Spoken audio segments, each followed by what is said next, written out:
दोस्तों, महाराष्ट्र और झारखंड के अंदर विधानसभा का चुनाव खत्म हो चुका है। महाराष्ट्र और झारखंड में दोनों राज्यों में एमआईएम पार्टी की तरफ से कई उम्मीदवारों को चुनावी मैदान में उतारा गया था, लेकिन उन तमामों के तमामों को कामयाबी नहीं मिली। सिर्फ एक मुफ्ती इस्माइल साहब को अगर आप छोड़ दें। मालेगांव विधानसभा से मुफ्ती इस्माइल साहब एमआईएम पार्टी के विधायक बने, बाकी सभी विधायक के उम्मीदवार चुनाव हार गए। 2 सीटें तो ऐसी थी जहां पर बिल्कुल कड़ा टक्कर देखने को मिला और ऐसा लग रहा था कि इन दोनों विधानसभाओं में एमआईएम पार्टी जीत जाएगी, लेकिन ऐसा नहीं हुआ। औरंगाबाद जिला के दोनों औरंगाबाद सेंट्रल विधानसभा और ईस्ट विधानसभा में एमआईएम पार्टी मजबूत दावा पेश कर रही थी, लेकिन वो महज कागज और पेन में ही देखने को मिला और चुनाव तो वहां से कोई और दूसरी पार्टी जीत गई।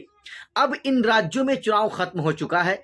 बिहार के अंदर 2025 यानी अगले साल 2 महीने के बाद चुनाव का बिगुल फूंक जाएगा।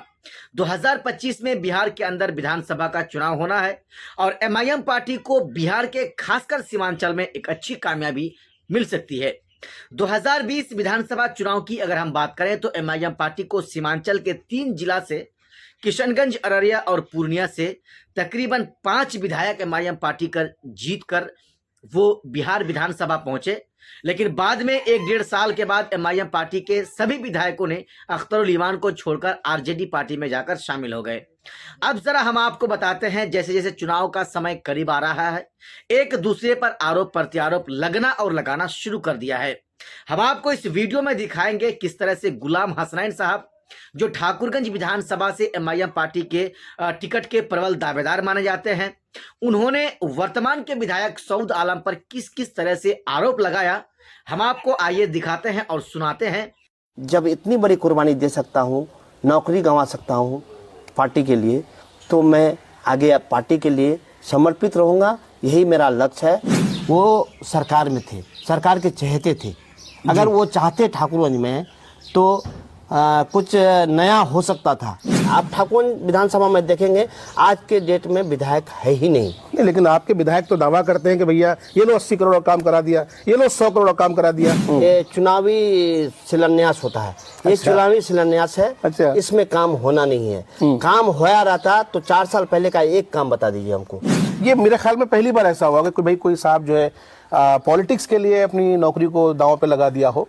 तो ये जो आपकी ट्विस्ट स्टोरी जो है ना, इसको पब्लिक जानना चाहती है कि दरअसल आपके साथ हुआ क्या था असल में। पंचायत में अगर हिंदू वोट है, उसमें 60% वोट मुझे ही मिलता है 2001 से।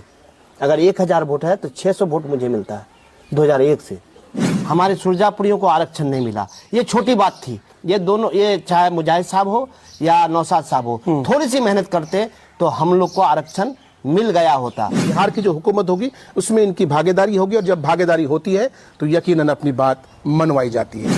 एमआईएम में हिंदू वर्कर को देखेंगे, हमारे अच्छा। हिंदू भाइयों को देखेंगे। क्या बात है। कहीं ना कहीं आप ये कहना चाह रहे हैं कि जो मौजूदा विधायक हैं वो क्षेत्र में नजर नहीं आते हैं और ना ही जो है जो सदन है, सदन में उनकी आवाज गूंजती है, यही कहना चाह रहे हैं। एकदम यही बात है। ना आप सदन में हैं, ना आप रोड में हैं। सरकार के लोगों के साथ थे तो कार्रवाई नहीं थी। आप जब सरकार के मुखालिफ में चले गए तो उन्हीं लोगों ने कार्रवाई करवा दी क्या? निश्चित रूप से ऐसा ही हुआ होगा। ऐसा ही हुआ है निश्चित रूप से, इसमें दो राय की क्या बात है। ये भी कहा जाता है ना कि तेलंगाना भारत का वो स्टेट है जहां पर वक्फ की सबसे ज्यादा जमीन है और उन जमीनों पर सबसे ज्यादा कब्जा ओवैसी साहब का है और इसलिए ओवैसी साहब को ज्यादा परेशानी है। विपक्ष के लोग ऐसा आरोप लगाते हैं। अस्सलाम वालेकुम, नमस्कार, आदाब। मैं हूं निहाल अख्तर पयामी और आप देखना शुरू कर चुके हैं गांव मोहल्ला। साथियों, बिहार विधानसभा चुनाव 2025 को लेकर गहमा-गहमी का माहौल है। सभी राजनीतिक दल पूरी तरीके से जुट चुकी है और तमाम जोड़ तोड़ की कोशिशें भी जारी है। दरअसल इस वक्त हमारे साथ जो शख्स मौजूद हैं वो किसी तारीफ के मोहताज नहीं। आमतौर पर राजनीति में, आमतौर पर पॉलिटिक्स में होता क्या है कि इंसान को जब कहीं से कोई पॉसिबिलिटी दिखती है या कंफर्मेशन हो जाता है तब जाकर के कोई त्यागपत्र करता है।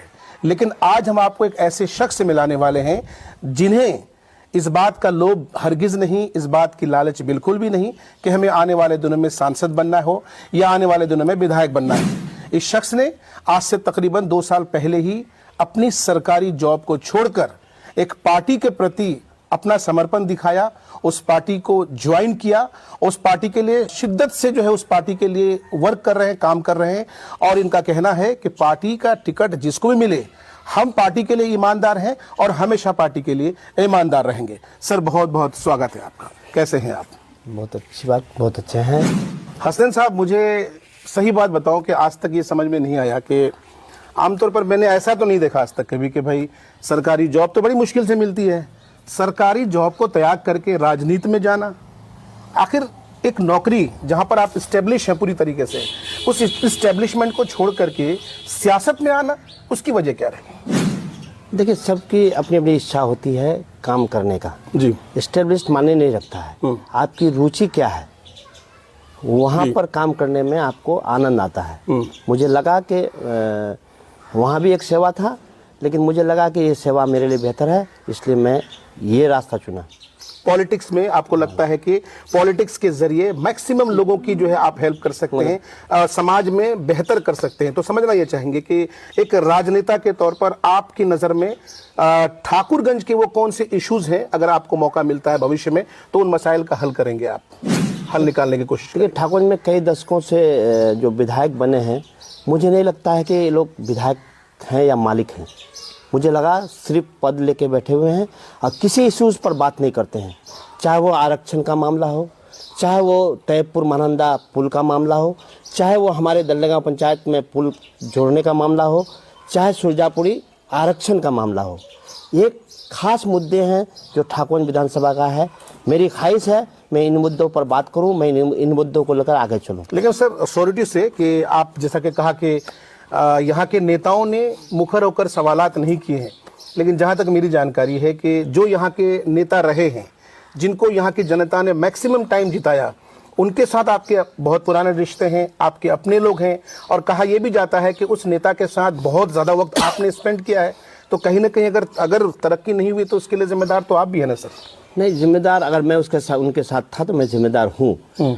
और यही कारण से मेरी उनकी जुदाई हुई है कि जब वो हमारी बात, हमारे लोगों की बात को नहीं सुन रहे हैं, तो मुझे लगा कि मुझे अब आगे आना चाहिए अपने लोगों के लिए, अपने लोगों की समस्याओं के लिए, जिसको मैं मुखर तरफ से रख सकूं, मुखर होकर उठा सकूं। इसके लिए पद का ज़रूरत है। मैं कोशिश कर रहा हूं कि आगे आने वाले दिनों में इलेक्शन लड़ूं। अगर पार्टी मुझे लब्बैक कहा, मुझे टिकट दी, तो मैं मजबूती से इलेक्शन लड़ूंगा। साथियों, आपको बताते चले कि हमारे साथ जो शख्स बैठे हैं जनाब गुलाम हसनैन साहब, दरअसल ये पूर्व मंत्री और ठाकुरगंज के पूर्व विधायक नौशाद साहब के भांजा हैं, और इनका एक लंबा रिलेशन रहा है नौशाद साहब के साथ, पॉलिटिकली भी रहा है। लेकिन अभी अभी इन्होंने जो बात कही है, दरअसल ये कहना ये चाह रहे हैं कि मैं एक एज ए टीचर और एज ए पॉलिटिशियन, जब मैंने देखा कि यहाँ के मसाइल को अगर हल नहीं किया गया, तब जाकर के इन्होंने इनके जो सगे जो मामू हैं उनके रास्ते से अलग रास्ता इख्तियार किया, और उनको लगता है कि अगर पार्टी इन्हें मौका देती है तो निश्चित रूप से इलाके के मसाइल हल करने के लिए ये सरगर्म होंगे। बहरहाल सर, आमतौर पर हर विधायक, चाहे वो भाजपा का हो, जदयू का हो, राजद का हो, कांग्रेस का हो या एमआईएम का हो, किसी भी राजनीतिक दल का नेता होगा, विधायक होगा, और सरकार का जो मापदंड है ना, मुख्यमंत्री का जो मापदंड है, तो विकास के काम के लिए चाहे पुल पुलिया हो, सड़क हो, ये तो सबको मिलते हैं, सब बनाते हैं, सब करते हैं, चाहे विपक्ष का हो चाहे पक्ष का हो। लेकिन विधायक तो वो है ना सर, लीडर तो वो है ना सर, जो काम कुछ ऐसा करे कि दुनिया उसे याद रखे। अल्पसंख्यक आवाज से विद्यालय, ऐसा कुछ अज़्म है आपके दिमाग में? निश्चित रूप से एक दायरा है, वो चाहे विपक्ष में हो, पक्ष में हो, एक काम है, निश्चित रूप से वो काम होना है। लेकिन जब हम लोग या कोई आदमी जीत के जाता है तो एक पक्ष का आदमी होता है। मैं पूर्व मंत्री नौशाद साहब की बात करता हूँ, वो सरकार में थे, सरकार के चहेते थे। अगर वो चाहते ठाकुरगंज में तो कुछ नया हो सकता था। हमारे सुरजापुरियों को आरक्षण नहीं मिला, ये छोटी बात थी। ये दोनों, ये चाहे मुजाहिद साहब हो या नौशाद साहब हो, थोड़ी सी मेहनत करते तो हम लोग को आरक्षण मिल गया होता। पूर्व के दिनों में गंगई समाज को अति पिछड़ा का दर्जा मिल चुका है, उसी तर्ज पर हमारे सुरजापुरियों को भी अति पिछड़ा का दर्जा मिल जाना चाहिए था। लेकिन अफसोस है कि दोनों आदमी चहेते होते हुए भी नीतीश कुमार के ये हम लोग को नहीं मिला। ये बहुत बड़ा नुकसान है समाज के लिए, सुरजापुरी समाज के लिए। आपको मौका मिलेगा, आप कोशिश करेंगे? अगर मुझे मौका मिला, पहला मामला होगा जो अति पिछड़ा में हमारे सुरजापुरी समाज को दायरे में आना चाहिए। ये मेरी पहली लड़ाई होगी। सर, जनता कैसे यकीन करेगी? आपका जो प्रदेश अध्यक्ष है वो तो